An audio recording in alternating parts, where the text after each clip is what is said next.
you know, we're not gonna say tear off that Band-Aid because there's a lot of good teams and the Browns in there. So we're gonna take a look at a little bit of what they did last year and what their top totals are set for this year. So the Ravens continue to be one of the class organizations in the entire league, set at 11.5 for the over/under, minus 160 to be the division winner, basically a favorite to win the division. Only a handful actually are getting minus odds to win their division outright. And that comes off of a 12-5 season in which they were absolutely awesome. After the year before, they were, checks my notes, absolutely awesome. So they continue to do what they do best. The Steelers set at 8.5 after winning 10 games last year. The Bengals set at 9.5 after winning 9 games last year. And net points of 38. We talked about this in our last week's episode. They, as far as teams with a winning record, they give the most points by a comfortable amount. The Commanders were still a good amount behind it in second place. And then there's the Browns. So as we look forward to this one, I'm very curious to see if any of these numbers stand out to you as far as the over/under totals that they're set at before we get into the predictions. I nothing really stands out on any of them. I feel like the Bengals seems like it's right if they have their defense figured out, right? That seems to be the thing, and we'll talk about that as we give our picks, I imagine. But 9.5 seems like they have two defensive ends conversation, not they have two guys they really, really, really need to sign and get it figured out with. And then obviously that requires the health, which I'm not really as concerned about Joe Burrow, Jamar, and T. Higgins right now.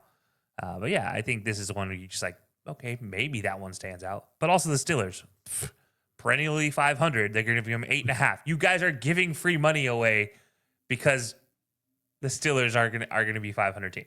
Usually, that's just like that's what it looks like at least. They always find a way, but you had to go first last time, so I'm going to go ahead and lead the way with the AFC North this time. We're going to go from the bottom to the top. Into the surprise of just about nobody, I will have the Cleveland Browns at the bottom of the division. They're not going to hit the win over total. I'm going to get them at 4-13. I think it's going to be a chaotic season. I think when you're a bad team starting a 45-year-old quarterback with an aging offensive line, clear uncertainty at running back, not just the guys who are there, but the guys who aren't there. You have the guys from Law and Order showing up to practice. Couldn't be more fitting, honestly. You have a receiving core, which is solid, but still could use some work. I'm curious to see how Isaiah Bond fits into that because despite the off the field situation that he was in, on the field, he is dynamic and electric.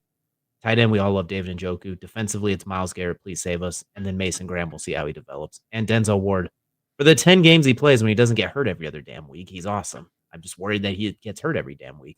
So Browns, I got 4-13. Not too much to explain there. I think we'll see. We might even see 4 quarterbacks for this team. We joked about the Colts seeing all 3 of them. You might see all 4 for the Browns. I think you might see both rookies, Kenny Pickett and Joe Flacco, if they're all on the roster. There's a good chance they all make an appearance. But moving up the board, this is where I piss Kelcey off because the Steelers are gonna do what they do in the most annoying way possible. I got them going 8-1. So they're not even gonna hit the over total, but they are still holding true to that 500 mark. They will not go below 500. And you know that we've done every other division, so you know that tie is being described in this episode. So you know you're not gonna have to wait very long to figure it out. But I just like we say with the Steelers every year, their defense is really good. Aaron Rodgers will be fine. DK Metcalf will have moments. They're just gonna survive and be around. They'll be in it till the end, basically. Next up, I have the Bengals. I have them at 10-7. If they had both defensive ends there, I might go 11. If they had neither one of them there, I go 9. I'm gonna split the difference, say they get one of them at some point. So we're gonna just go 10-7. The offense is gonna be absolutely explosive. They lost a lot of those really close games last year. I think the shakeup with the defensive coordinator that they get. I know Lou Amarillo was a really good coordinator. Sometimes you just need to shake things up, change your tendencies a little bit, put guys in slightly different positions. So instead of 29th in total defense, let's say they're 25th or 24th or something like that with the way the offense scores points. And I think Chase Brown being the starting running back out of the get-go, coming into the season as a starting running back, he could be a little bit of their Austin Eckler type thing. Not that he's going to be overly dynamic on the ground, but he's going to be so versatile across the board, and he's so explosive. He's not fumbling the ball. Get him in open space, and he cooks. So I don't think there's that dynamic of shifting running backs like we saw last year. Maybe they add somebody. Who knows? I mean, there's options you could add at running back. Brian Robinson's out there, allegedly. So that'd be the Bengals thing to do is add to their offense while their defense is in turmoil. Which means at the top, no surprise, we got the Ravens at 12-5. Once again, copy and paste what they did last year. Class of the division. That defense is incredible. Lamar is awesome. He's a top 3 quarterback. Derrick Henry's still awesome, unbelievable. The offensive line is still awesome. Like, where's the hole on this team, really? Like, maybe the receiving core could be a little better, but I mean, at the same time, they're not the worst receiving core in this division. They're not even the second worst, I would say. I'd make the case they're the second best. And the problem is you're dealing with the second best receiving core in the league otherwise in Mhm. Cincinnati. So I think the Ravens are awesome. I also have them going 5-1 in the division. So I think they're going to take care of business in the North. Whereas the Bengals and the Steelers I have going 2-4 in division, and the Browns in the most typical Browns way possible. They go 3-3 in the division. Of their 4 wins, I think 3 of them are going to come against their AFC North compadres. So we'll go and just recap quickly what I have for the AFC North. Starting from the bottom to the top, we had the Cleveland Browns going 4-13, the Steelers obnoxiously going 8-1, the Bengals stumbling their way to 10-7, and the Ravens once again holding strong at 12-5. I I'll be honest, I was expecting you'd give a tie to a Brown Steelers game in the middle of December like normal when they play those ugly gross games. That was going to be your tie game. I thought that was what you were saying and I was like, "Oh no, here we go." And then you didn't give the Browns a tie and I was like, "Okay, hold on." But you gave it to the Steelers. So now I'm really curious who they tie with. Obviously, The we haven't Browns gotten will to them win that yet, game but that you speak yeah. of. They will stumble into a win by accident. Joe Flacco will trip 3 yards into the end zone to win that game in December against the Steelers. It's so crazy to me that the Browns and Steelers fans hate each other for all the reasons that they do. They are the exact same team in so many ways. One of them is going to start an old quarterback because they can't decide what to do with the rookies. The other one's going to start an old quarterback because they tied themselves to him instead of starting a promising rookie. It's like, what are we doing at running back? You got rookies on both ends, and you don't know what you're going to get out of them. And then receiving core, that might be your best spot on offense outside your offensive line, which is not great anymore. You And then both you have have two really nice great tight ends. defensive players. Yeah, then you have really great defensive players for both of them. You have good tight ends. You got a solid corner for both teams. And it's like, all right, well, can you guys stop being the same and just combine your teams again at this point in time? Because I'm tired of seeing the same mediocre teams hate each other. I'm like, can't you hate somebody good? At least make it competitive. Like, I guess maybe that's why they hate each other, so they can be competitive with each other. But yeah, that's They crazy to can't me. reach the Ravens that are at the top of the scoreboard, so they can't hate them. They're like looking up too far. It's like, we can't get there yet, so we'll settle here Yeah, and then the Bengals come in licking their chops every time they face one of them. They're like, oh, I can throw on this team. until they see Myles Garrett week 1. And like, wait a minute, okay, that's our one kryptonite. But everyone Even else, though we got you. Even though Joe Burrow does better offensively against the Ravens than he does against the other two teams in the division, which is still a wild At conversation to 1,000 have. passing yards against the Ravens in a season, couldn't beat the Browns. It makes no sense. This division's No. stupid, and I hate it. I wish I gave him more ties now. But yeah, I don't mind your picks at all. I think they're very safe. The Expected. Browns being 4 wins. That's okay, sure. I don't know. I don't Um, care. Honestly.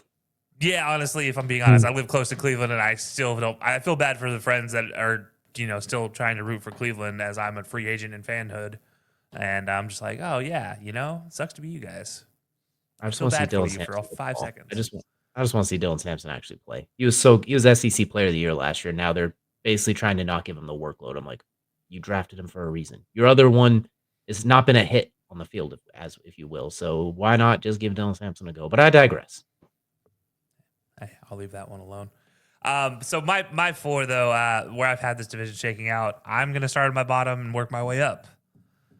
I was literally just talking about death taxes Steelers at 500, but guess what? The Steelers are not going to go 500 for the first time ever. And I've been convinced this by Steelers fans and I've been talking to in the offseason. So I'm going to roll with their thoughts. 6-11 at the bottom of the division, the Pittsburgh Steelers. Mike Tomlin will not see the end of the season. Ooh, Yep. okay. Do we have some ice for that one? I mean, that one's The sizzling. My goodness. the Aaron Rodgers curse continues for coaches. And that is a true death taxes and something else type of moment. When he rolls into town, if you can't get him on board immediately, which they didn't, they let him play it out as he wanted to. It's not a great look for the future of the franchise. And I love Mike Tomlin's ability to coach Joes and Schmoes, but the X's and O's are always going to be a struggle when this team is not as good talent, like not as physically talented as every other team they're going to match up with. So for me, Steelers are 6-11, 1-5 in the division. Next up is the Browns, 6-11, but they have the tiebreaker because they go 2-4 in division, and both of those wins come against the Steelers. So I have a situation with the Browns where I give them their win total, they're over on the wins. But the reason why is because they're not stupid. They're going to use Joe Flacco for his 4 games, and then they're going to start rolling through the other 2, trying to figure out what they have for next year. And between the other 2, they're going to get 3 wins each, is the way, or 2.5 wins each, some kind of combination of that. And Joe Flacco is going to give you at least 1. So yeah, it's not going to be great, but it's going to be by committee, and they're not really going to figure out what they have by the end of the season. But they're going to know Joe Flacco is not the answer, and Kenny Pickett is definitely not the answer. So yeah, it's going to be Dylan Gabriel or Shador. I don't know which one is going to finally pull it off, but yeah, one of the 2 will be the leader in the clubhouse come January next year. Unfortunately, it'll be for a 6-11 team going into year 2. That's tough. One thing we didn't both talk about, do we see number 4 come back on the field at all this year? Do we see him take the field at all, or even late in the season, or do you think, no, it's done, just stay home? That Achilles thing is like, I think that is so detrimental, the re-injury to it as well. Those are so detrimental to the comeback effort. I mean, it's a year really until you see a player in any sport make a legitimate attempt at a comeback from an Achilles. Very rarely anything sooner.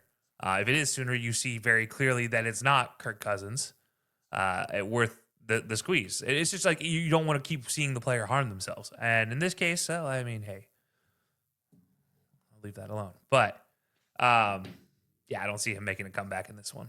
I don't. I don't see him back on the field. And even if we see 4 on the field, it's not going to be the 4 that was on the field wearing navy and red. It's going to be the same 4 that was on the field wearing brown and orange not too long ago. DeAndre Hopkins ain't out there somewhere. Yeah. The guy that got booed off the field last time he played. Just remember that, every Browns fan. Because he doesn't deserve any cheers right now, that's for sure. So yeah, Browns 6-11, 2-4 in division, at number 3 in the division. Now, moving into some happiness, the Bengals, 10-7, 5-1 in the division. They do play really well in the division. I do think this is the year Joe Burrow gets the monkey off his back when it comes to the Browns, when it comes to the Steelers. But I also think he's going to stumble in one of the Steelers games just because of TJ Watt. So like, while he gets over the hump overall, he's still going to stumble away, but they're going to sweep the Ravens is where I have it. So yeah, not a bad look. And then top of the division, Ravens 13-4, 4-2 in the divisions. This team is, for me, it's the best team in the AFC because they haven't lost anything. They've just gotten better. They've gotten more consistent. They have a whole year under the belt with the same squad. Oh, and by the way, you're going to have a healthy tight end core going into the season. Hopefully, Isaiah Likely will be ready to go. So it's a team that I like a lot more than I probably would have thought at the beginning of the offseason. And look, Kyle Hamilton has exceedingly improved every year. And at the point where he's at now, I don't know where else he's improving to other than, oh, great, I got to throw anywhere near that guy in the center of the field, is the thought going through every quarterback's head. And that's a great feeling for the Ravens, having that same presence again back in the secondary for your defense. So it allows the pass rush to get after it, not really worry about the back end. They can still get got by some faster receivers at the corner position, but the addition of Jair Alexander is it's a huge improvement too. That's helpful. Yeah, as long as he's on the field. But look, I'd like to see those white gloves back in on the field. That'd be nice. But if he is, this Ravens defense is even better, maybe than even 13-4. So for me, Ravens at 13-4, 4-2 in the division at the top, taking it away. So recapping, Steelers 6-11, 1-5 in the division. The Browns 6-11, 2-4 in the division in third place. The Bengals 10-7, 5-1 in their division in second place, and the Ravens taking the top spot in all of the AFC at 13-4 with a 4-2 record in the division. To absolutely nobody's surprise, we both like the Ravens a lot because when they are healthy, they are outstanding, and you can make a case they have the best roster in football outside of Philadelphia, top to bottom. There's not a whole lot of weaknesses on that team, and they're well coached on top of it, which is why the fact that they haven't made much of a playoff run the last few years is almost, it's like, ugh, we hold you to such a high standard, so you're so awesome. You were supposed to destroy the Sith, not join them. Like that's where they're almost at the point where, I'm not gonna say they're James Harden because that's overkill, but no matter what they do in the regular season, we're like, okay, we need you to crush somebody in the playoffs. We need you to kill off one of the other giants for us. It's time. I think they have the Yeah. team to do it. It just needs to click in January, if that makes sense. But And they're so you good know, on paper. the thing with them that makes me so impressed by them year after year is the fact that their coaching staff buys into the players first and not their system first. When I've talked about countless times on the show, where I need more coaches to buy into their players than to buy into their systems and force their players to fit a system. Lamar doesn't fit systems. You have to fit a system to Lamar. Derrick Henry Lamar is the also does system. not fit systems. You fit a system to Derrick Henry. And that defense, you don't fit Kyle Hamilton into a system. Kyle Hamilton has a system built around him because of his the ability to be everywhere at once, and not really at once, but cover center field the way he does. That's just not a normal thing. So I think their ability to just coach this team better, to be unique in its own uniqueness, it's impressive. And I think that's a really weird way of saying it when you talk sports, but you've heard it in every other thing. Be unique in your own uniqueness. I think the Ravens are the example of that. And if they can just continue that and stop trying to be something else in the playoffs, because it seems like every time they get in the playoffs, like, all right, we're going to be a run first team. We're going to be a run heavy team. It's like, no, be dynamic. Be what you are. You are fun, exciting. You're like the Lakers Showtime version of them. Just let them have fun and see what happens. Derrick Henry scampering for 80 yards. Lamar busting one open. Throwing a deep ball while he runs out of the pocket. Like, take your pick. Mark Andrews getting open for a 30-yard touchdown where he doesn't have to run after he gets to the end zone. Like, those things happen with the Ravens, and it's because of how dynamic they are. So I think once they get to the playoffs, if they can just stop trying to be something else, that's going to help out a lot. But they just got to get there first. Before we move on to the NFC, I do want to give a shout out to what Todd Monken has done since he's joined the Ravens as well. Coming in from Georgia, it was like, okay, how's this going to work? Not only does he just transform that offense, it's not the Greg Roman, very read option, triple option heavy. He's really opens it up. That's made Lamar the best version of himself.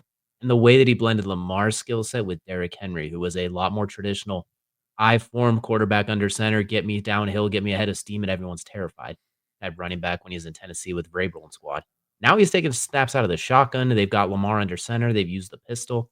He's done a great job finding a way to blend both of their strengths so well. So Todd Monken's he's going to be a head coach. I think at this time next year we're going to be talking about him as a head coach if he wants it. He's done an outstanding job from convincing Stetson Bennett that Lad McConkey is out there somewhere to what he has done with the Ravens and having an absolutely incredible time with it. And I think they're going to continue that as long as they are remotely healthy. They have all the pieces in place. They're poised for another Super Bowl run, and we'll see once we get to playoff prediction weeks if they're able to cash in this year. But we talk AFC, we got to go to the NFC now, our final division.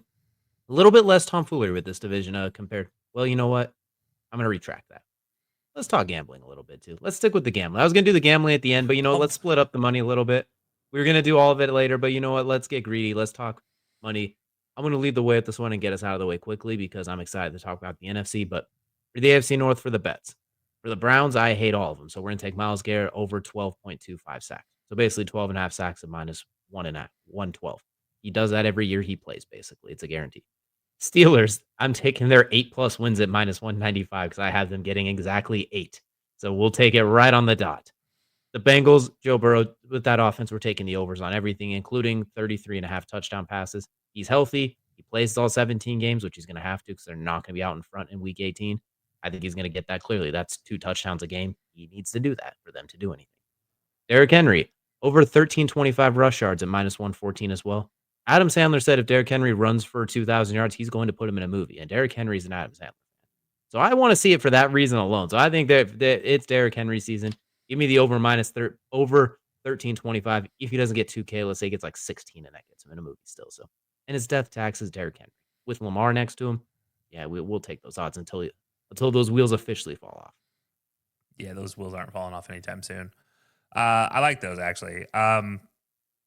Yeah, all right. I'll just rip the Band-Aid off here. Myles Garrett, over 12.25 sacks for the Browns. Because, look, at this point in time, what else do you have to bet on for the Browns' futures? Because right now it's Myles Garrett, please save us. So, yeah, there's that. Steelers, over 11.25 sacks for TJ Watt. Because just like Myles Garrett, those two, when they're on the field and they're healthy all year, get those numbers regularly pretty easily. The Bengals, you said, you went with Joe Burrow. Well, his partner in crime is Jamar Chase. So I'm going the over 10.5 touchdowns on the season receiving for Jamar Chase because dude's coming off a Triple Crown, could be the best receiver all around because he has the best quarterback throwing him the ball consistently. I'm not saying Joe Burrow is the best, but when you look at top receivers having the ball thrown to them, those two are the best overall combined than anybody else other than yeah, there you go. So yeah, I think 10.5 touchdowns. Him and T. Higgins, it's like, yeah, just chalk one up to 10, chalk one up to 7. You're gonna be fine. And then moving into the final one, Lamar Jackson over 3.5 rushing touchdowns for Lamar Jackson this year. We talked about this before we went on air. It just feels like he has 5 every year. So 3.5 feels low. Feels kind of like free money. And all of those are minus 112, 112, 130, and 178. All right, so you know what? There's some good chances to win some money, and the best part is all of ours can hit at the same time. There's none of them going directly against each other. So there's a chance you could take every single bet we talked today and still win. If you don't, I only bet we can afford to lose. If you're gonna parlay all those together, you're a demon. Just make sure you don't bet anything that you can't afford to lose.